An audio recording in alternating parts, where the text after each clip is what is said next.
సరే నువ్వు నన్ను పెళ్లి చేసుకోవాలంటే ఎవరిని అడగాలి? మా అమ్మ నాన్న సారథి అంతే. కానీ నేను ఎవరిని అడగక్కర్లేదు, నేను నిర్ణయం తీసుకుంటే చాలు. మీ అమ్మా నాన్నల్ని అడగవా? ఉంటే కదా. సింపతి వద్దు ప్లీజ్. అమ్మా నాన్న చిన్న వయసులోనే ఆశ్రమంలో పెరిగాను.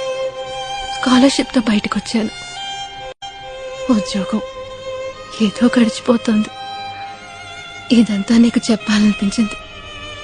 అందుకే మన లైఫ్ లో మనకి ముఖ్యమైన వాళ్ళు మన వదిలిపోతే మనము పోనక్కర్లేదు.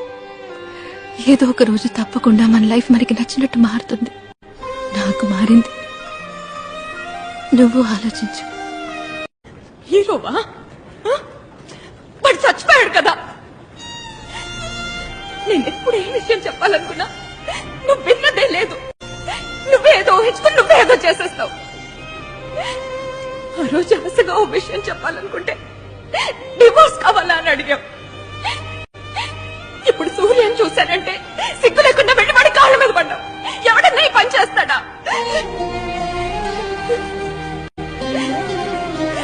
ఇక నీకు నాకు సెట్ అవ్వదు. పోరా, ఏ ఎల్లమ్మో పుల్లమ్మో పొలాల గడ్ల మీద తిరుగుతుంటారు. వాళ్ళని వెతుక్కుంటూ వెళ్ళి లవ్ చేయి. నీలాంటి నేను సెట్ అవ్వను.